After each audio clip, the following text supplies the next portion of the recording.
নবীজি সাল্লাল্লাহু আলাইহি ওয়াসাল্লাম এবং জিবরিল আমিন আলাইহিস সালাতু ওয়াস সালাম একসাথে যাইতেছেন। কত দূর যাওয়ার পর নবীজি সাল্লাল্লাহু আলাইহি ওয়াসাল্লাম দেখতে পেলেন কিছু মানুষের আঙ্গুলের নখগুলো এত বড় বড়, নখি বেশি বড় বড়। কত দূর যাওয়ার পর নবীজি সাল্লাল্লাহু আলাইহি ওয়াসাল্লাম দেখতে পেলেন তাদের দৃশ্য। তারা নিজেদের আঙ্গুল দিয়ে নিজেদের চেহারা এরকম করে করে কুস্তি কুস্তি করে গিয়ে ফেলতেছে। তখন নবীজি সাল্লাল্লাহু আলাইহি ওয়াসাল্লাম জিবরিল আমিন আলাইহিস সালাতু ওয়াস সালামকে জিজ্ঞাসা করলেন, হে জিবরাইল, এরা কারা?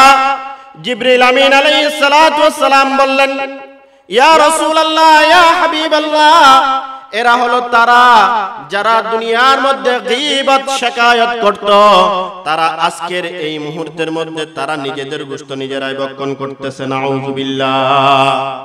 কথা বুঝতেছেন আমার? যারা গীবত করত দুনিয়ার মধ্যে, একজন অপরজনের পরনিন্দা করত, একজন অপরজনের পরনিন্দা গীবত শিকায়তের মধ্যে লিপ্ত থাকত, তাদের পরিণতি হবে কাল কিয়ামতের ময়দানে এরকম। কিয়ামত যতদিন অনুষ্ঠিত না হবে ততদিন পর্যন্ত এই শাস্তি তারা ভোগ করতে থাকবে। কত দূর যাওয়ার পর নবীজি সাল্লাল্লাহু আলাইহি ওয়াসাল্লাম দেখতে পেলেন কিছু মানুষ রক্তের সাগরের মধ্যে হাবুডুবু খায়, রক্তের সাগরের মধ্যে হাবুডুবু খাচ্ছেন। তারা সাঁতার কেটে কোন রকম ফারের মধ্যে যখন আসে, তখন কিছু মানুষ তাদেরকে পাথর নিক্ষেপ করে, পাথর নিক্ষেপ করে তারা আবার মাঝখানে চলে যায়। নবীজি সাল্লাল্লাহু আলাইহি ওয়াসাল্লাম জিজ্ঞাসা করলেন, হে জিবরাইল, এরা কারা? জিবরিল আমিন আলাইহিস সালাতু ওয়াস সালাম উত্তর দিলেন, ইয়া রাসূলুল্লাহ, ইয়া হাবিবাল্লাহ, এরা হলো তারা যারা দুনিয়ার মধ্যে সুদ ভক্ষণ করত, যারা দুনিয়ার মধ্যে সুদ খাইত, যারা দুনিয়ার মধ্যে কি খাইত? সুদ খাইত, তাদের পরিণতি হবে এটা। তাদের পরিণতি হবে কি? এটা। কিছু দূর যাওয়ার পর নবী আকরাম সাল্লাল্লাহু আলাইহি ওয়াসাল্লাম দেখতে পেলেন কিছু মানুষ কাঁচা গোশত ভক্ষণ করতেছেন, কাঁচা গোশত ভক্ষণ করতেছেন। তখন নবী আকরাম সাল্লাল্লাহু আলাইহি ওয়াসাল্লাম জিবরিল আমিন আলাইহিস সালাতু ওয়াস সালামকে জিজ্ঞাসা করলেন, হে জিবরাইল, এরা কারা?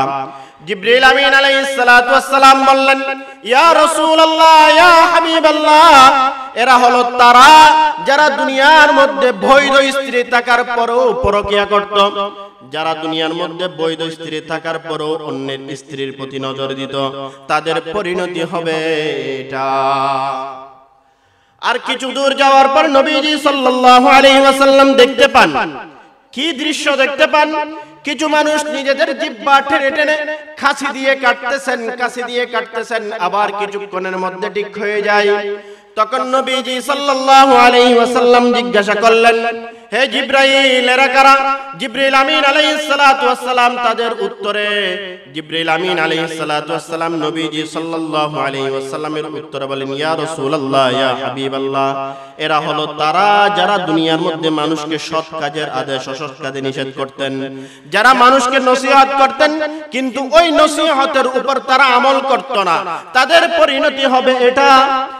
কিছু দূর যাওয়ার পর নবীজি সাল্লাল্লাহু আলাইহি ওয়াসাল্লাম দেখতে পান, এমন দৃশ্য দেখতে পান, নবীজি সাল্লাল্লাহু আলাইহি ওয়াসাল্লাম ও দুনিয়ার মানুষ, কিছু কিছু মানুষ নিজেদের মাথা ফাটাইতেছে পাথর মেরে মেরে। আমি আপনাদের এলাকারই একজন সন্তান, নসিহত করবেন আমন্ত্রিত উলামায়ে কেরাম, তারপরও মাহফিল পরিচালনা কমিটি মোহাব্বত করেছেন, ভালোবেসেছেন, কিছু দ্বীনি কথা বলার জন্য তারা বলেছেন। তাদের হুকুম রক্ষার্থে আমি যে কোরআনের আয়াত তেলাওয়াত করেছি এবং একটি হাদিস শরীফ তেলাওয়াত করেছি, ওই কোরআন এবং হাদিসকে সামনে রেখে আমি আপনাদের সম্মুখপ্রাণে বর্তমান সময়ের উপযোগী কিছু কথা বলার চেষ্টা করব। আল্লাহ তাআলার কাছে আপনারাও দোয়া করুন, আমিও আল্লাহ তাআলার কাছে দোয়া করি আল্লাহ তাআলা আমার মুখ দিয়ে এমন কিছু কথা বাহির করুক যে কথাগুলোর মাধ্যমে আমরা সকলেই হেদায়েত ইয়াফতা হয়ে যাই। মুহতারাম হাজিরিন, বর্তমান যে মাস চলছে আরবি মাস, এই মাসকে বলা হয় রজব মাস। আল্লাহ তাআলা এই পৃথিবী সৃষ্টি করার পরে পৃথিবীর চলমানের জন্য, গতিশীলের জন্য 12টা মাস আল্লাহ তাআলা নির্ধারণ করেছেন। তন্মধ্যে 4টা মাসকে আল্লাহ তাআলা সম্মানিত করেছেন। ওই 4টা মাস, যে 4টা মাসকে সম্মানিত করেছেন, তন্মধ্যে রজব মাস একটি, অর্থাৎ রজব মাসও একটি সম্মানিত মাস। তো এই রজব মাসে আল্লাহ তাআলার কাছে সম্মানিত কেন? এই রজব মাস আল্লাহ তাআলার কাছে দামি কেন? এই বিষয়ের উপর কিঞ্চিত পরিমাণ আমি আপনাদের সম্মুখপ্রাণে আলোচনা করার চেষ্টা করব। নবী করিম সাল্লাল্লাহু আলাইহি ওয়াসাল্লাম যখন রজব মাস প্রবেশ করত, রজব মাস ঢুকত, তখন সাথে সাথে নবী করিম সাল্লাল্লাহু আলাইহি ওয়াসাল্লাম একটি দোয়া পড়তেন। সেই দোয়াটি আমরা বেশ কম সকলেই জানি। সেই দোয়াটি হলো আল্লাহুম্মা বারিক লানা ফি রজব ওয়া শাবান ওয়া বাল্লিগনা রমাদান। আল্লাহ তাআলা বরকতের দোয়া চেয়েছেন, আল্লাহ তাআলা হায়াতের দোয়া করেছেন। আল্লাহ তাআলার হাবিব হযরত মুহাম্মদুর রাসূলুল্লাহ সাল্লাল্লাহু আলাইহি ওয়াসাল্লাম আল্লাহ তাআলার কাছে হায়াত চেয়েছেন এবং বরকত চেয়েছেন। এই দোয়ার মধ্যে এটাই আছে। কেমন? অর্থাৎ রজবের পরে শাবান, শাবানের পরে রমজান, এই রমজান মাস পর্যন্ত আল্লাহ তাআলা যাতে নবী করিম সাল্লাল্লাহু আলাইহি ওয়াসাল্লামকে বাঁচিয়ে রাখেন, সেই দোয়াটা আল্লাহ তাআলার কাছে তিনি করেছেন। শুধু তিনি করেন নাই, আমাদেরকে শিক্ষা দিয়েছেন। আমরাও এখন বেশি বেশি এই দোয়াটা পড়াটা আমাদের জন্য প্রয়োজন। অর্থাৎ এই দোয়ার মাধ্যমে নবী করিম সাল্লাল্লাহু আলাইহি ওয়াসাল্লাম আমাদেরকে এই কথা উপলব্ধি করতে শিখিয়েছেন, এই রজব মাস এবং শাবান মাস অতি গুরুত্বপূর্ণ একটি মাস। হাদিসের অন্যত্র হাদিসের মধ্যে আছে, নবী করিম সাল্লাল্লাহু আলাইহি ওয়াসাল্লাম ইরশাদ ফরমান, শাবানু শাহরি ওয়া রমাদান শাহরুল্লাহ।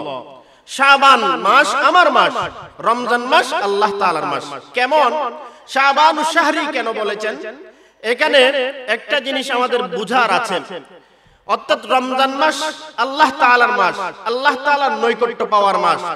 রমজান মাসের কোনো তুলনাই হয় না, কিন্তু শাবান মাস আমার দিকে নিসবত করে নবীজি সাল্লাল্লাহু আলাইহি ওয়াসাল্লাম কেন বলেছেন?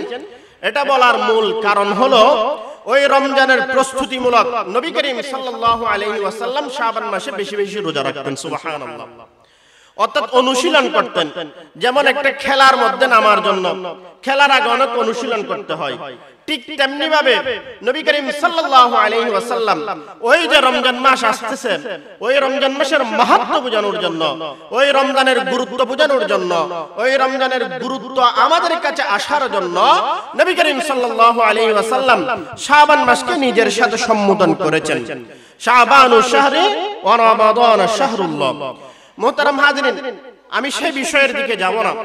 এই যে রজব মাস, রজব মাস আল্লাহ তাআলার কাছে দামি কেন? আল্লাহ তাআলার কাছে দামি একটি কারণে, সেটা হলো এই রজব মাসের মধ্যে মেরাজ সংগঠিত হয়। মেরাজ এটা কি জিনিস, আমরা সেই বিষয়ের উপর আলোচনা করব ইনশাআল্লাহ।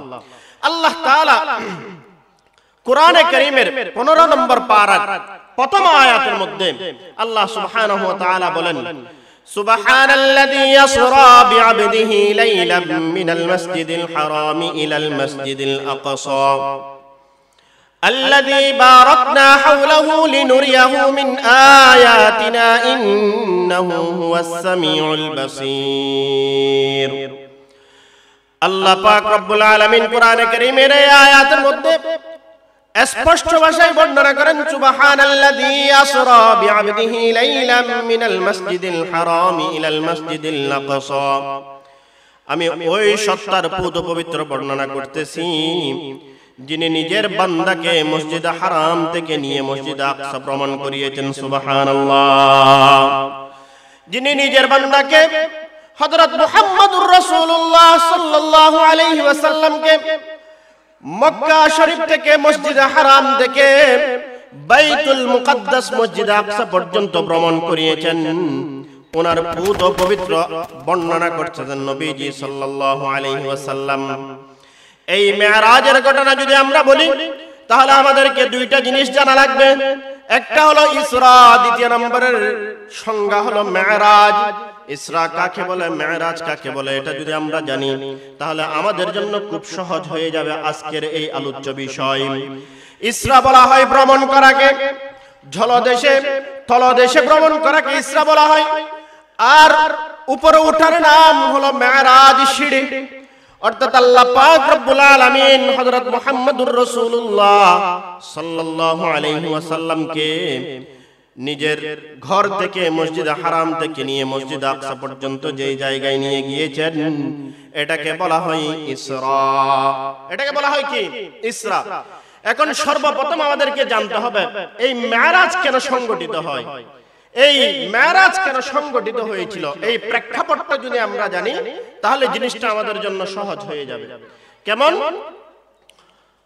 নবী করিম সাল্লাল্লাহু আলাইহি ওয়াসাল্লাম দুনিয়ার মধ্যে আগমন করার পরে সকলের কাছে আপন ছিলেন যতদিন পর্যন্ত নবুয়ত প্রাপ্ত হন নাই। যেই মুহূর্তে নবুয়ত প্রাপ্ত হয়েছেন, নবুয়ত ওনার কাছে এসেছেন, সেই মুহূর্তে নবীজি সাল্লাল্লাহু আলাইহি ওয়াসাল্লাম সকলের কাছে খারাপ হয়ে যায়। নবী করিম সাল্লাল্লাহু আলাইহি ওয়াসাল্লাম এতদিন পর্যন্ত কাফের বেঈমান মুশরিকদের কাছে আল আমিন হিসেবে উপাধি পেয়েছেন। নবী আকরাম সাল্লাল্লাহু আলাইহি ওয়াসাল্লাম যেই মুহূর্তে নবুয়ত প্রাপ্ত হয়, আল্লাহ পাক রব্বুল আলামিনের পক্ষ হতে নবুয়ত প্রাপ্ত হওয়ার পরে মানুষের ধারে ধারে গিয়ে যখন বলতেছেন কুলু লা ইলাহা ইল্লাল্লাহ তুফলিহুন, ও দুনিয়ার মানুষ তোমরা এতদিন পর্যন্ত লাত এবং উজ্জাতের পূজা করতা, তোমরা এতদিন পর্যন্ত এমন বস্তুর পূজা করতা যেই বস্তু তোমাদেরকে কোনোদিন কোনো কামিয়াবি দিতে পারবে না, সফলতা অর্জন করাইতে পারবে না। তোমরা এই পূজার প্রস্তাব ছেড়ে দাও, তোমরা একমাত্র আল্লাহ তাআলাকে প্রভু হিসেবে মেনে নাও। নবী করিম সাল্লাল্লাহু আলাইহি ওয়াসাল্লাম যেই মুহূর্তে দ্বীনের দাওয়াত দেওয়া শুরু করলেন, দ্বীনের দাওয়াত দিতে গিয়ে নবীজি সাল্লাল্লাহু আলাইহি ওয়াসাল্লাম সকলের কাছে মন্দ হয়ে যায়, খারাপ হয়ে যায়, মুহাম্মদ খারাপ হয়ে যায়, নাউযুবিল্লাহ। দ্বীনের দাওয়াত করতে গিয়ে নবীজি সাল্লাল্লাহু আলাইহি ওয়াসাল্লাম সবার কাছে খারাপ হয়ে যায়। কিন্তু দুইটা মানুষ নবীজি সাল্লাল্লাহু আলাইহি ওয়াসাল্লামকে সাপোর্ট দিতেন। একটা হলো চাচা আবু তালেব, আরেকজন হলো নবীজি সাল্লাল্লাহু আলাইহি ওয়াসাল্লামের সহধর্মিণী স্ত্রী হযরত খাদিজাতুল কুবরা রাদিয়াল্লাহু তাআলা আনহা। নবুয়তের 11তম বছর নবীজি সাল্লাল্লাহু আলাইহি ওয়াসাল্লাম কিছুদিনের ব্যতিক্রমে, বেশি দূরে নয়, 1 মাস 2 মাসের ব্যবধানের মধ্যে চাচা আবু তালেব ইন্তেকাল করেন, এদিকে নিজের সহধর্মিণীও ইন্তেকাল করে ফেলেন। তখন নবীজি সাল্লাল্লাহু আলাইহি ওয়াসাল্লাম অনেক পরেশানির মধ্যে পড়ে যায়, অনেক টেনশনের মধ্যে পড়ে যায়। কথা বুঝতে লাগলো না বাজি? নবীজি সাল্লাল্লাহু আলাইহি ওয়াসাল্লাম অনেক টেনশনের মধ্যে পড়ে যায়।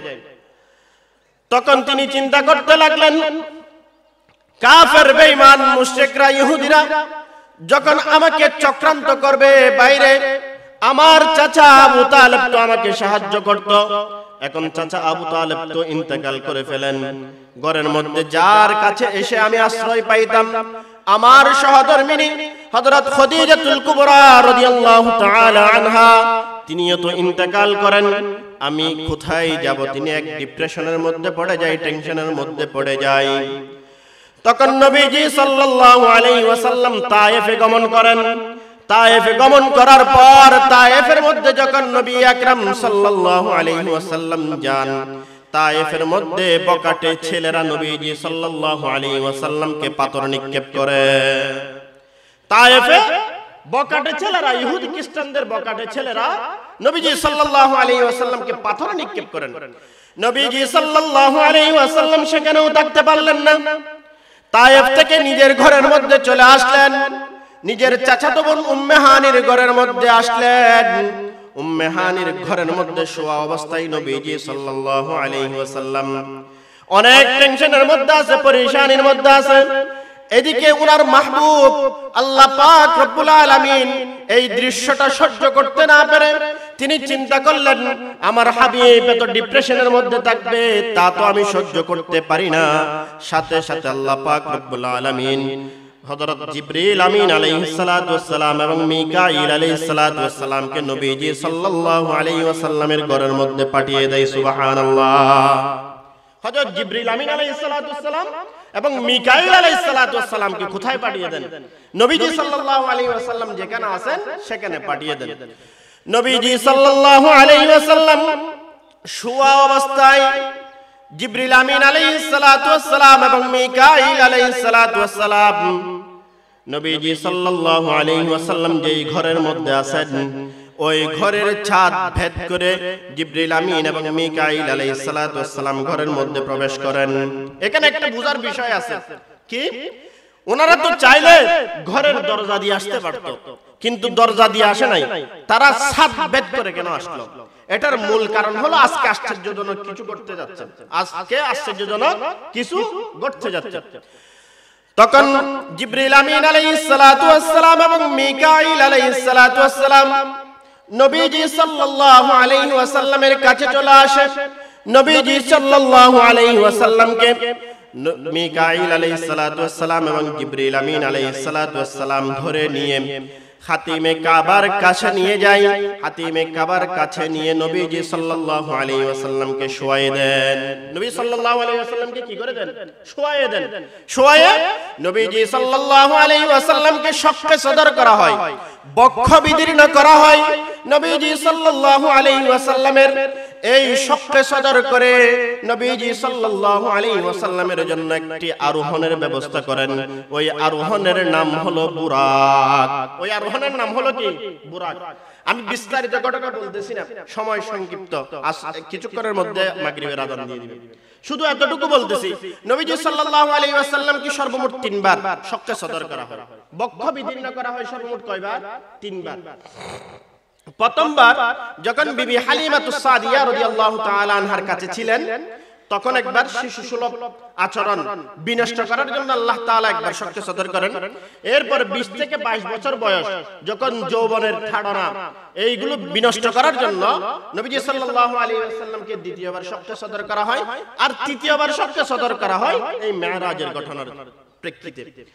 নবীজি সাল্লাল্লাহু আলাইহি ওয়াসাল্লামকে শক্কে সদর করানোর পর, বক্ষ বিদীর্ণ করার পর একটি বুরাক আনলেন, একটি সাওয়ারি আনলেন।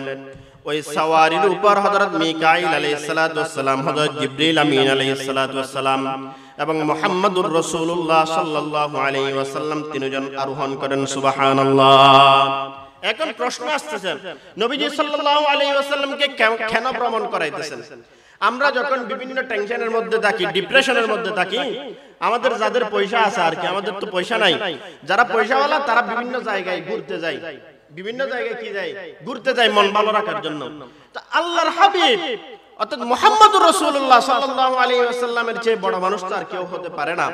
ওনার যে পেরেশানির মধ্যে আছেন, ওনার চাচাও ইন্তেকাল করলো, সবচেয়ে যিনি তাকে সহযোগিতা করতেন ওনার বিবি খাদিজা রাদিয়াল্লাহু তাআলা আনহা, তিনিও ইন্তেকাল করলেন। একটা ডিপ্রেশনের মধ্যে আছে, টেনশনের মধ্যে আছে। আল্লাহর দিদার লাভ করার জন্য নবীজি সাল্লাল্লাহু আলাইহি ওয়াসাল্লামকে ঊর্ধ্বগমনে নিয়ে যাচ্ছেন। সুবহানাল্লাহ। নবীজি সাল্লাল্লাহু আলাইহি ওয়াসাল্লাম এবং জিবরিল আমিন আলাইহিস সালাতু ওয়াস সালাম একসাথে বুরাকের মধ্যে চড়লেন। ওই বুরাকের মধ্যে চড়ে তিনারা যাইতেছেন, যাওয়া শুরু করলেন। কত দূর যাওয়ার পর নবীজি সাল্লাল্লাহু আলাইহি ওয়াসাল্লাম দেখতে পেলেন একজন বৃদ্ধা মহিলা নবীজি সাল্লাল্লাহু আলাইহি ওয়াসাল্লামকে সালাম দেন। নবীজি সাল্লাল্লাহু আলাইহি ওয়াসাল্লামকে জিবরিল আমিন আলাইহিস সালাতু ওয়াস সালাম বলেন, ইয়া রাসূলুল্লাহ, ইয়া হাবিবাল্লাহ, আপনি তার সালামের উত্তর দিয়েন না, আপনি তার সালামের উত্তর দিয়েন না। আর কত দূর যাওয়ার পর নবীজি সাল্লাল্লাহু আলাইহি ওয়াসাল্লামকে একজন বৃদ্ধ পুরুষ সালাম দেন। জিবরিল আমিন আলাইহিস সালাতু ওয়াস সালাম বলতেছেন, আপনি তার সালামের উত্তর দিয়েন না। আর কত দূর যাওয়ার পর নবীজি সাল্লাল্লাহু আলাইহি ওয়াসাল্লামকে একদল মানুষ সালাম দেন। জিবরিল আমিন আলাইহিস সালাতু ওয়াস সালাম বলতেছেন, ইয়া রাসূলুল্লাহ, ইয়া হাবিবাল্লাহ, আপনি তাদের সালামের উত্তর দেন। সুবহানাল্লাহ। তখন নবীজি সাল্লাল্লাহু আলাইহি ওয়াসাল্লাম জিজ্ঞেস করলেন, হে জিবরাইল, প্রথম একজন বৃদ্ধ মহিলা সালাম দিল, তুমি সালামের উত্তর দিতে বারণ করেছো। দ্বিতীয়বার একজন বৃদ্ধ পুরুষ সালাম দিল, তুমি তার উত্তর দিতে বারণ করেছো, কারণ কি? জিবরাইল আমিন আলাইহিস সালাতু ওয়াস সালাম বলতেছেন, ইয়া রাসূলুল্লাহ, ইয়া হাবিবাল্লাহ, প্রথম যে বৃদ্ধ মহিলা আপনাকে সালাম দিয়েছেন সেই বৃদ্ধ মহিলা হলো দুনিয়া। সেই বৃদ্ধ মহিলা হলো কি? দুনিয়া। তার মানে দুনিয়া বৃদ্ধ হয়ে গেছে, বুড়ি হয়ে গেছে। দুনিয়ার বেশি দিন নাই, দুনিয়া আর বেশি দিন নাই, কিন্তু ভাগ্যের পরিক্রমাশীল আমাদের জন্য। সেটা হলো দিন যতই এগুচ্ছে ততই চাকচিক্যময় হচ্ছে দুনিয়া। বাস্তব না? আগে ছিল ডিজিটাল, এখন হয়েছে স্মার্ট। এরকম না? এরকম না? দিন যতই যাচ্ছে ততটাই কি উজ্জ্বল হচ্ছে, চাকচিক্যময় হচ্ছে, কিন্তু অথচ দুনিয়া মূল গুড়া দিয়ে বৃদ্ধ হয়ে যাচ্ছে। দ্বিতীয় নম্বরে যে সালাম দিয়েছে সে কে?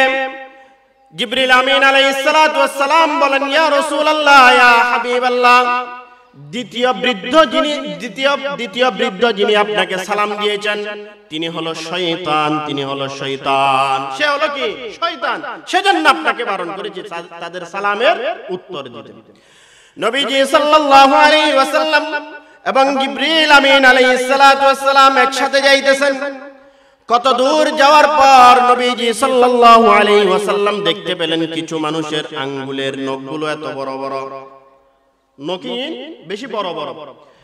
কত দূর যাওয়ার পর নবীজি সাল্লাল্লাহু আলাইহি ওয়াসাল্লাম দেখতে পেলেন তাদের দৃশ্য। তারা নিজেদের আঙ্গুল দিয়ে নিজেদের চেহারা এরকম করে করে কুস্তি করে কে ফেলতেছে।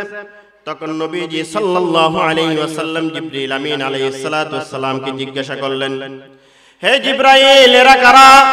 জিবরিল আমিন আলাইহিস সালাতু ওয়াস সালাম বললেন, ইয়া রাসূলুল্লাহ, ইয়া হাবিবাল্লাহ, এরা হলো তারা যারা দুনিয়ার মধ্যে গীবত শিকায়ত করত, তারা আজকের এই মুহূর্তের মধ্যে তারা নিজেদের গোশত নিজেরাই ভক্ষণ করতেছে। নাউযুবিল্লাহ। কথা বুঝতেছেন আমার? যারা গীবত করত দুনিয়ার মধ্যে, একজন অপরজনের পরনিন্দা করত, একজন অপরজনের পরনিন্দা গীবত শিকায়তের মধ্যে লিপ্ত থাকত, তাদের পরিণতি হবে কাল কিয়ামতের ময়দানে এরকম। কিয়ামত যতদিন অনুষ্ঠিত না হবে ততদিন পর্যন্ত এই শাস্তি তারা ভোগ করতে থাকবে। কত দূর যাওয়ার পর নবীজি সাল্লাল্লাহু আলাইহি ওয়াসাল্লাম দেখতে পেলেন কিছু মানুষ রক্তের সাগরের মধ্যে হাবুডুবু খায়, রক্তের সাগরের মধ্যে হাবুডুবু খাচ্ছেন। তারা সাঁতার কেটে কোন রকম ফারের মধ্যে যখন আসে তখন কিছু মানুষ তাদেরকে পাথর নিক্ষেপ করে, পাথর নিক্ষেপ করে তারা আবার মাঝখানে চলে যায়। নবীজি সাল্লাল্লাহু আলাইহি ওয়াসাল্লাম জিজ্ঞাসা করলেন, হে জিবরাইল, এরা কারা? জিবরিল আমিন আলাইহিস সালাতু ওয়াস সালাম উত্তর দিলেন, ইয়া রাসূলুল্লাহ, ইয়া হাবিবাল্লাহ, এরা হলো তারা যারা দুনিয়ার মধ্যে সুদ ভক্ষণ করত, যারা দুনিয়ার মধ্যে সুদ খাইত, যারা দুনিয়ার মধ্যে কি খাইত? সুদ খাইত। তাদের পরিণতি হবে এটা, তাদের পরিণতি হবে কি এটা। কিছু দূর যাওয়ার পর নবী আকরাম সাল্লাল্লাহু আলাইহি ওয়াসাল্লাম দেখতে পেলেন কিছু মানুষ কাঁচা গোশত ভক্ষণ করতেছেন, কাঁচা গোশত ভক্ষণ করতেছেন। তখন নবী আকরাম সাল্লাল্লাহু আলাইহি ওয়াসাল্লাম জিবরিল আমিন আলাইহিস সালাতু ওয়াস সালামকে জিজ্ঞাসা করলেন, হে জিবরাইল, এরা কারা?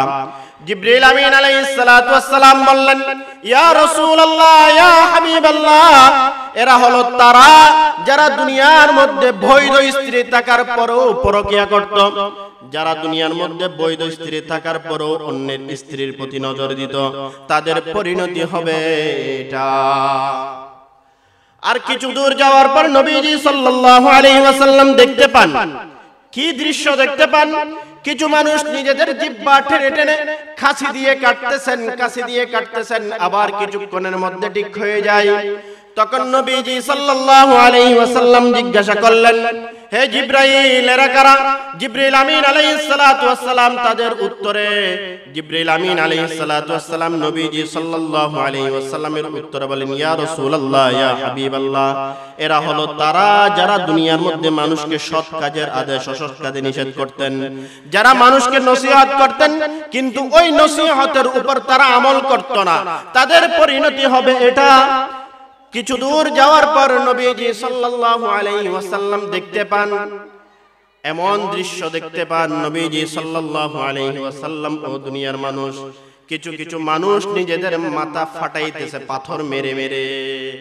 কিছু মানুষ নিজেরাই নিজেদের মাথা পাথর দিয়ে নিক্ষেপ করে নিজেদের মাথা ফাটাই ফেলতেছে। আবার কিছুক্ষণের মধ্যে ঠিক হয়ে যায়, আবার কিছুক্ষণের মধ্যে কি হয়ে যায়? ঠিক হয়ে যায়। তখন নবীজি সাল্লাল্লাহু আলাইহি ওয়াসাল্লাম জিজ্ঞাসা করলেন, হে জিবরাইল, এরা কারা? জিবরিল আমিন আলাইহিস সালাতু ওয়াস সালাম উত্তর দিলেন, ইয়া রাসূলুল্লাহ, ইয়া হাবিবাল্লাহ, এরা হলো তারা যারা নামাজ পড়তো না, যারা নামাজের মধ্যে অলসতা করত, তাদের পরিণতি হবে এটা, তাদের পরিণতি হবে এটা। এ ধরনের বিভিন্ন বিভীষিকাময় মুহূর্ত নবীজি সাল্লাল্লাহু আলাইহি ওয়াসাল্লাম পর্যবেক্ষণ করেন। এরপরে যাইতে যাইতে নবীজি সাল্লাল্লাহু আলাইহি ওয়াসাল্লাম মসজিদে আকসা পর্যন্ত পৌঁছে যায়।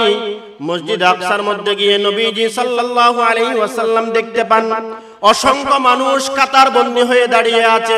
নবীজি সাল্লাল্লাহু আলাইহি ওয়াসাল্লামকে জিবরিল আমিন আলাইহিস সালাতু ওয়াস সালাম বলতেছেন, ইয়া রাসূলুল্লাহ, ইয়া হাবিবাল্লাহ, আপনি সামনে যান, এখানে কোথাও জায়গা খালি নাই, একমাত্র একটা জায়গা খালি, সেই জায়গাটা হলো ইমামতের মুসাল্লা খালি। সুবহানাল্লাহ। এখানে মসজিদের মধ্যে কোন জায়গা খালি নাই। 1,24,000 পয়গম্বর মতান্তরে 2,24,000 পয়গম্বর। এই হাদিসটা জয়ীফ, তারপরেও যত পয়গম্বর আল্লাহ তাআলা দুনিয়ায় প্রেরণ করেছেন সমস্ত পয়গম্বর সেদিন মসজিদে আকসার মধ্যে উপস্থিত, সবাই সারিবদ্ধভাবে দাঁড়ানো অবস্থায়। তখন সবাই সারিবদ্ধভাবে যখন দাঁড়ানো অবস্থায়, কোথাও জায়গা নাই, নবীজি সাল্লাল্লাহু আলাইহি ওয়াসাল্লাম কোথায় দাঁড়াবেন? জিবরিল আমিন আলাইহিস সালাতু ওয়াস সালাম কানে কানে বললেন, ইয়া রাসূলুল্লাহ, ইয়া হাবিবাল্লাহ, আপনার জন্য একটা জায়গা খালি আছে, সেটা হলো ইমামতির মুসাল্লা। সুবহানাল্লাহ। কেমন কথা চিন্তা করেন। নবীজি সাল্লাল্লাহু আলাইহি ওয়াসাল্লাম 2 রাকাত নামাজ পড়াইলেন। 2 রাকাত নামাজ পড়ানোর পরে নবীজি সাল্লাল্লাহু আলাইহি ওয়াসাল্লাম দেখতে পেলেন ওই মসজিদের কোণার মধ্যে একটা সংবর্ধনার আয়োজন করা হয়েছে। ওই সংবর্ধনার আয়োজনের মধ্যে নবীজি সাল্লাল্লাহু আলাইহি ওয়াসাল্লাম সংবর্ধিত অতিথি হিসেবে আছেন।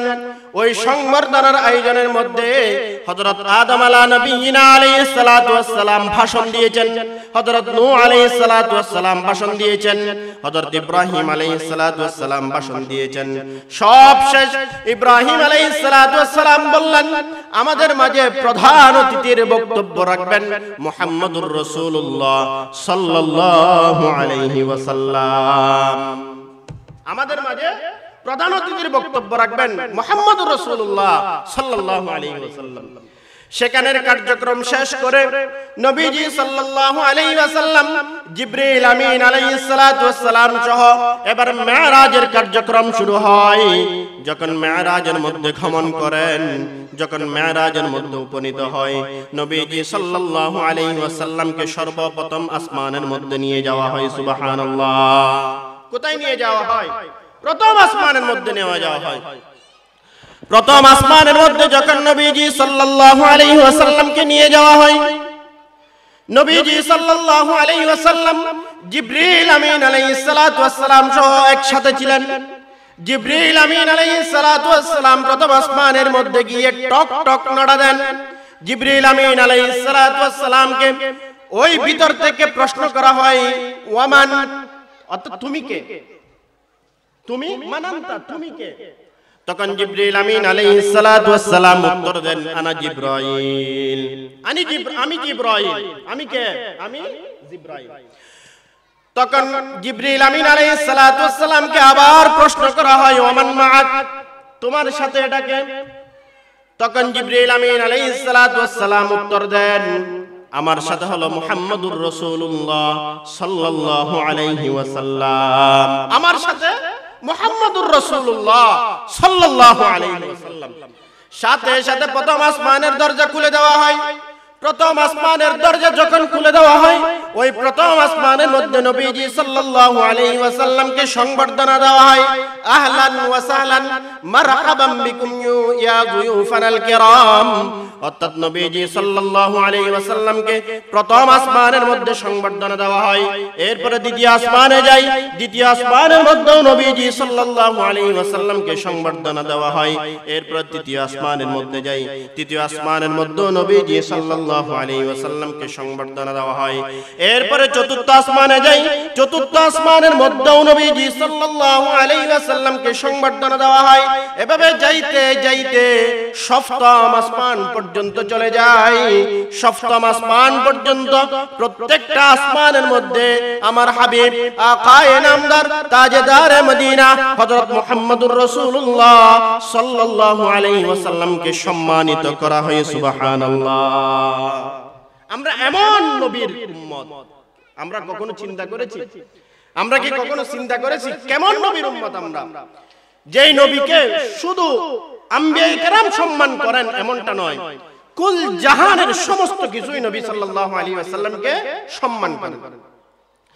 এভাবে যাইতে যাইতে যখন সপ্তম আসমান পর্যন্ত পৌঁছে যায়, সপ্তম আসমানের মধ্যে গিয়ে নবীজি সাল্লাল্লাহু আলাইহি ওয়াসাল্লাম জিবরিল আমিন আলাইহিস সালাতু ওয়াস সালাম নবীজি সাল্লাল্লাহু আলাইহি ওয়াসাল্লামকে সিদরাতুল মুনতাহা পর্যন্ত নিয়ে যায়।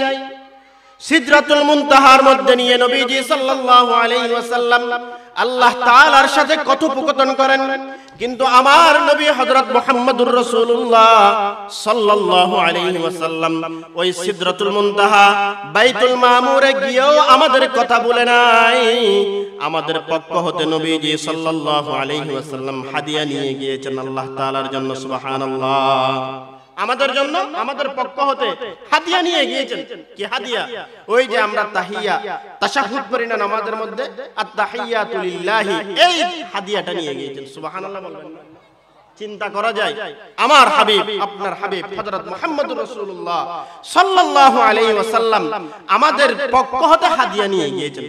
এখন আল্লাহ পাক রব্বুল আলামিনের সাথে অনেক কথোপকথনের পর আল্লাহ পাক রব্বুল আলামিন নিজের হাবিবকে ডেকে নিয়েছেন। নিজের হাবিবকেও তো হাদিয়া দিবেন।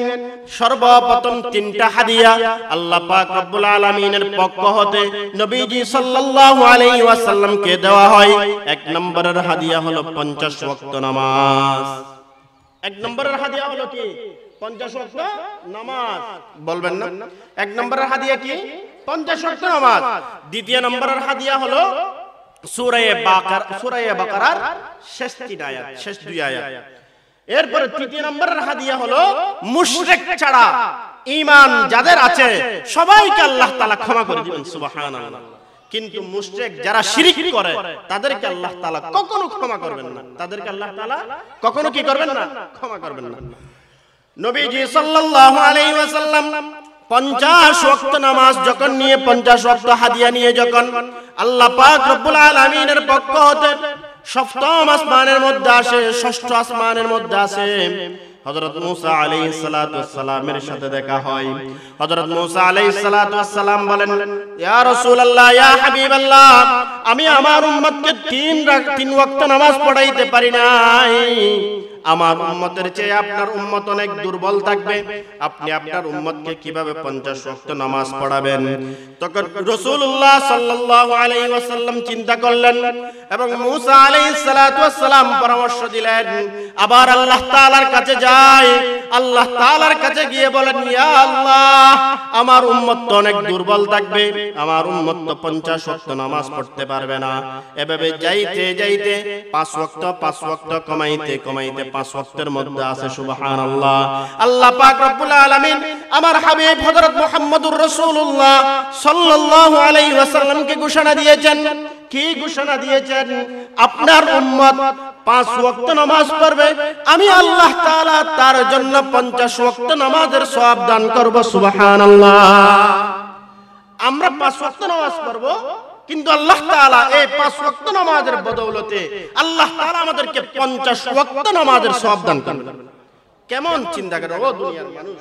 আমরা চিনতে পারি নাই আমরা মুহাম্মদুর রাসূলুল্লাহ সাল্লাল্লাহু আলাইহি ওয়াসাল্লাম কেমন আমাদের জন্য জনদরদী ছিলেন, এই জিনিসটা আমরা চিনতে পারি নাই।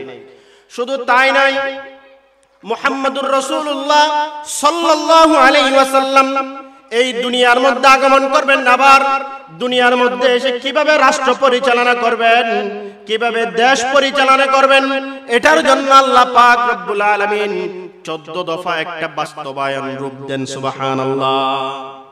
কারণ তিনি তো মদিনা শরীফের মধ্যে গিয়ে মদিনার সনদের মাধ্যমে রাষ্ট্র পরিচালনা করবেন।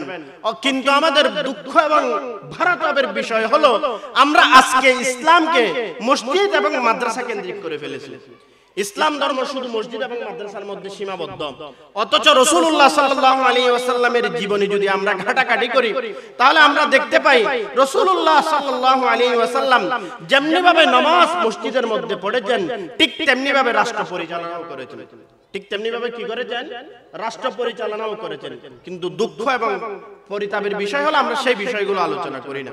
আমি আপনাদের সম্মুখে 14 দফা বাস্তবায়ন অর্থাৎ নবী করিম সাল্লাল্লাহু আলাইহি ওয়াসাল্লাম যেই 14 দফা নিয়ে আল্লাহ তাআলার পক্ষ হতে এসেছেন, এই 14 দফা যদি আজকেও আমাদের প্রিয় মাতৃভূমি বাংলাদেশে বাস্তবায়ন করা হয়, আমি কসম করে বলতে পারি আমাদের এই প্রিয় মাতৃভূমি হবে সোনালী বাংলাদেশ। কিন্তু দুঃখ এবং পরিতাপের বিষয় আমরা সেই জিনিসগুলো চাই না। আমরা আছি তন্ত্র আর মন্ত্র নিয়ে, তন্ত্র আর মন্ত্র নিয়ে আমরা আছি। যদি তন্ত্র আর মন্ত্র বাদ দিয়ে রাসূলুল্লাহ সাল্লাল্লাহু আলাইহি ওয়াসাল্লাম কিভাবে রাষ্ট্র পরিচালনা করেছেন, কিভাবে সমাজ পরিচালনা করেছেন, কিভাবে অর্থনীতি ব্যবস্থা করেছেন, এই বিষয়গুলো যদি আমরা একটু পর্যবেক্ষণ করতাম, খোদার কসম করে বলি আমাদের এই বাংলাদেশ স্মার্ট নয়, আরো সুস্মার্ট বাংলাদেশে পরিণত হবে। আসুন আমরা সেই বিষয়ের উপর আলোচনা করি। 1 নম্বর রাষ্ট্র পরিচালনার সংবিধান আল্লাহ তাআলার পক্ষ হতে নবী করিম সাল্লাল্লাহু আলাইহি ওয়াসাল্লাম কি নিয়ে এসেছেন। 1 নম্বর হলো তাওহীদ। 1 নম্বর হলো কি? কথা বলেন, মুখে মুখে বলেন, কি নিয়ে এসেছেন? তাওহীদ। ওয়া কাদা রাব্বুকা আল্লা তা'বুদু ইল্লা ইয়্যাহু। আল্লাহ পাক রব্বুল আলামিনের পক্ষ হতে নবীজি সাল্লাল্লাহু আলাইহি ওয়াসাল্লাম 1 নম্বরের সংবিধান নিয়ে এসেছেন। সেই সংবিধান হলো তাওহীদের সংবিধান, অর্থাৎ একমাত্র আল্লাহ ছাড়া দ্বিতীয় কাউকে মাবুদ হিসেবে আমরা মানতে পারি না, প্রভু হিসেবে আমরা মানতে পারি না। এটাই হলো 1 নম্বরের সংবিধান। এটাই হলো কি 1 নম্বরের সংবিধান। কিন্তু দুঃখ এবং পরিতাপের বিষয় হলো বর্তমান সংবিধান সংস্কারের কাজ চলতেছে। আমরা যতটুকু শুনতে পাই, আমেরিকার কিছু দালাল আমাদের এই প্রিয় মাতৃভূমি বাংলাদেশের সংবিধানে তাওহীদের একত্ববাদের বিষয়গুলো বাদ দিতে চায়। তাওহীদের একত্ববাদের বিষয়গুলো বাদ দিতে চায়। আমরা 95% মুসলমানের এই বাংলাদেশ, আমরা কখনো তা হতে দিব না ইনশাআল্লাহ। 1 নম্বরের কাজ হলো তাওহীদ। 1 নম্বরের কাজ হলো কি? তাওহীদ। 2 নম্বরের কাজ হলো মাতা-পিতার খেদমত। 2 নম্বরের কাজ হলো কি? মাতা-পিতার খেদমত। দলিল ওয়া বিল ওয়ালিদাইনি ইহসানা। কোরআনে কারীম আল্লাহ পাক রব্বুল আলামিন বলেন তোমাদের মাতা-পিতার সাথে সৎ ব্যবহার করো। হাদিস শরীফের মধ্যে নবীজি সাল্লাল্লাহু আলাইহি ওয়াসাল্লাম বলেন রাজার রব্বি ফি রাজাল ওয়ালিদি ওয়া সাখাতুর রব্বি ফি সাখাতিল ওয়ালিদি। ও দুনিয়ার মানুষ, তুমি যদি আল্লাহ তাআলাকে রাজি করতে চাও তাহলে সর্বপ্রথম তুমি তোমার মা-বাবাকে রাজি করো। তোমার মা-বাবাকে রাজি করলে আল্লাহ পাক রব্বুল আলামিন এমনি এমনি রাজি হয়ে যাবে তোমার উপর। সুবহানাল্লাহ। কথা বুঝাইতে পারছি? তাহলে 2 নম্বরের সংবিধান হলো কি? মাতা-পিতার প্রতি সৎ ব্যবহার, মাতা-পিতার খেদমত। 3 নম্বরের সংবিধান আত্মীয়তার হক আদায় করা। আত্মীয়তার হক আদায় করা, এটা হলো 3 নম্বরের সংবিধান। যে সংবিধান আল্লাহ পাক রব্বুল আলামিনের পক্ষ হতে নবীজি সাল্লাল্লাহু আলাইহি ওয়াসাল্লাম নিয়ে এসেছেন, এই 3 নম্বরের সংবিধান হলো আত্মীয়তার হক অবলম্বন করা, আত্মীয়তার হক আদায় করা। ওয়া আতিদাল কুরবা হাক্কাহু, অর্থাৎ যারা যেই পরিমাণ হক পাবে তাদের হক তাদেরকে দিয়ে দেয়া। শুধু তাই নয়, নবীজি সাল্লাল্লাহু আলাইহি ওয়াসাল্লাম বলেন মান ওয়াসালানি ওয়াসালাহুল্লাহ ওয়া মান কাতাআনি কাতাআহুল্লাহ। যে ব্যক্তি সম্পর্ক লাগাইলো সে তার সাথে সম্পর্ক লাগাইলো না, সে স্বয়ং আল্লাহ তাআলার সাথে সম্পর্ক লাগাইলো। সুবহানাল্লাহ। যে ব্যক্তি সম্পর্ক ছিন্ন করলো সে তার সাথে সম্পর্ক ছিন্ন করে নাই, সে স্বয়ং আল্লাহ তাআলার সাথে সম্পর্ক ছিন্ন করলো। নাউযুবিল্লাহ। কথা বুঝাইতে পারছি? সেজন্য 3 নম্বরের সংবিধান হলো আমাদের আত্মীয়তার হক আদায় করা। 4 নম্বরের সংবিধান অপচয় না করা। অপচয় না করা। কোরআনে কারীমে আল্লাহ পাক রব্বুল আলামিন বলেন ওয়ালা তুবাযজির তাবযীরা, অর্থাৎ অপচয় করা যাবে না। অপচয় করা যাবে না, যে কোনো কাজে অপচয় করা যাবে না। 4 নম্বরের হক হলো, 4 নম্বরের সংবিধান হলো অপচয় না করা। 5 নম্বরের যেই সংবিধান সন্তানদেরকে হত্যা না করা। আইয়ামে জাহিলিয়াত এমন একটি সময় ছিল যে সময়ের মধ্যে যদি সন্তান জন্মগ্রহণ করত, কন্যা সন্তান জন্মগ্রহণ করার সাথে সাথে তাদেরকে জ্যান্ত মাটির মধ্যে কবর দেওয়া হতো। আল্লাহ পাক রব্বুল আলামিন বলেন আমি তোমাকে 5 নম্বরের যে সংবিধান দিতেছি, এই সংবিধান হলো সন্তানদেরকে হত্যা করা যাবে না। সন্তানদেরকে কি করা যাবে না? হত্যা করা যাবে না। ওয়ালা তাকতুলু আওলাদাকুম খাশিয়াতা আমলাকিন নাহনু নারযুকুকুম ওয়া ইয়্যাকুম। অনেকেই সন্তান জন্মগ্রহণ করাইতে চায় না, কারণ তাদেরকে কি খাওয়াবে। অথচ আল্লাহ পাক রব্বুল আলামিন বলতেছেন তাদের রিজিকের দায়িত্ব আমার। তাদের রিজিকের দায়িত্ব কি? আমার। কথা বুঝাইতে পারছি? তাইলে ৫ম নম্বরের সংবিধান হলো সন্তানদেরকে হত্যা করা যাবে না। সন্তানদেরকে কি করা যাবে না? হত্যা করা যাবে। ৬ষ্ঠ নম্বরের সংবিধান, ব্যভিচার থেকে বিরত থাকা লাগবে, অন্যায় অশ্লীলতা থেকে বিরত থাকা লাগবে। কেমন অশ্লীলতা থেকে বিরত থাকা লাগবে? জিনার কাছেও যাওয়া যাবে না। ওয়ালা তাকরাবুজ জিনা, জিনার কাছেও যাওয়া যাবে না। যত ধরনের জিনা হইতে পারে, চোখের জিনা, কানের জিনা, গালের জিনা, যত ধরনের খারাপ কাজ হইতে পারে, সম্পূর্ণ খারাপ কাজ থেকে বিরত থাকাটা হলো ৫ম নম্বরের সংবিধান। ৫ম নম্বরের কি সংবিধান? এগুলো বিস্তারিত আলোচনা আমি সংক্ষেপে আপনাদের সামনে উপস্থাপন করতেছি। এরপরে ৬ষ্ঠ নম্বর, খুন খারাপি করা যাবে না। কি করা যাবে না? খুন খারাপি, মারামারি, খুনাখুনি এগুলো করা যাবে না। এটা হলো আল্লাহ তাআলার প্রদত্ত সংবিধানের ৭ম নম্বর সংবিধান। ৮ম নম্বরের সংবিধান, ইয়েতিমের মালের কাছেও যাওয়া যাবে না। আমরা তো ইয়েতিমের সম্পদ খেয়ে ফেলি, ইয়েতিমের মালের কাছেও যাওয়া যাবে না। ইয়েতিমের হক পরিপূর্ণ তাকে আদায় করে দিতে হবে। এটা হলো কয় নাম্বার? ৮ম নম্বরের সংবিধান। এরপরে ৯ নম্বরের সংবিধান, ওয়াদা পূরণ করতে হবে। ওয়াউফু বিল আহদি, অর্থাৎ এই যে ওয়াদা করা হয়েছে, এই ওয়াদাগুলো আমাদেরকে পরিপূর্ণ করা লাগবে। যদি এই কাজগুলো আমরা করি, তাহলে আমাদের এই সমাজ হয়ে যাবে সোনালীকৃত সমাজ। আমাদের এই সমাজ হয়ে যাবে কি? সোনালী সমাজ। আমাদের এই রাষ্ট্র হয়ে যাবে সোনালী রাষ্ট্র। আমাদের এই রাষ্ট্র হয়ে যাবে একটি ইসলামিক আলোকে অনেক সুন্দর একটি রাষ্ট্র। অথচ আজকে দেখেন, আমাদের এই পৃথিবীতে, আমাদের এই প্রিয় মাতৃভূমি বাংলাদেশের মধ্যে আমরা ইসলামের পরিপূর্ণ অনুসরণ না করার কারণে আজকের আমাদের কি দুর্দশা, আজকে আমাদের উপর কি দুর্দশা। সেজন্য বলা হয়েছে এটা হলো দ্বীনুর রব্বানিয়া। এটা হলো কি? দ্বীনুর রব্বানিয়া। এটা আল্লাহ প্রদত্ত দেওয়া একটি ধর্ম। পৃথিবীর এমন কোন ধর্ম নাই যে ধর্ম আল্লাহ তাআলা দিয়েছেন, কিন্তু একটি মাত্র ধর্ম আল্লাহ পাক রব্বুল আলামিন প্রতিষ্ঠা করেছেন। সেই ধর্মের নাম হলো ইসলাম ধর্ম। সেই ধর্মের নাম হলো কি? ইসলাম ধর্ম। আল্লাহ পাক রব্বুল আলামিন কোরআনে কারীমের মধ্যে বলেন, ইন্নাদ দীনা ইনদাল্লাহিল ইসলাম। দুনিয়ার মধ্যে অনেক অসংখ্য গণিত ধর্ম আছে, কিন্তু আল্লাহ পাক রব্বুল আলামিনের কাছে মনোনীত একটি ধর্ম, সেই ধর্মের নাম হলো ইসলাম। ইসলাম ছাড়া আল্লাহ তাআলার কাছে কোনো কিছু মনোনীত নয়। একমাত্র ইসলাম ধর্মই আল্লাহ তাআলার কাছে মনোনীত।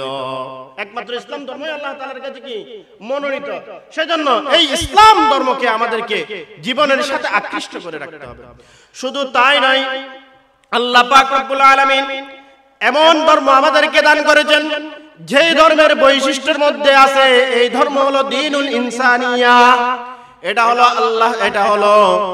এটা হলো সমাজ সেবামূলক ধর্ম। এটা হলো মানবতার ধর্ম। এটার মধ্যে মানবতা আছে, মানবতা বিরোধী নাই। এটার মধ্যে কি নাই? মানবতা বিরোধী নাই। এটার মধ্যে মানবতা আছে।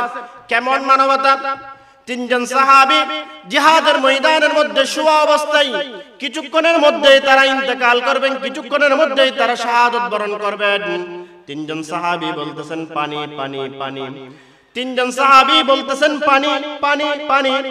একজন সাহাবীকে দিয়ে যখন পানি দেন, ওই সাহাবী বলে, আমার চেয়ে মনে হয় আমার অপর ভাইকে বেশি কষ্টের মধ্যে আছে, তুমি আমার অপর ভাইকে দাও। যখন তার কাছে নিয়ে যাওয়া হয়, তখন তিনি বলেন, অপর ভাইকে দাও। এটাই হলো দ্বীনুল ইনসানিয়া। এটাই হলো কি? দ্বীনুল ইনসানিয়া। এটা এমন একটি ধর্ম, যেই ধর্ম হলো মানবতার ধর্ম। সুবহানাল্লাহ। শুধু তাই নয়, আমরা ইসলাম ধর্মকে অনেক কঠিন করে ফেলেছি। আজকে আমাদের কারণে ইসলাম ধর্ম অনেক কঠিন হয়ে গিয়েছে। কিন্তু এই ইসলাম ধর্মের বৈশিষ্ট্যের মধ্যে আছে, এটা হলো দ্বীনুস সালাম। এটা হলো শান্তির ধর্ম। এটার মধ্যে কোনো মারামারি নাই, হানাহানি নাই।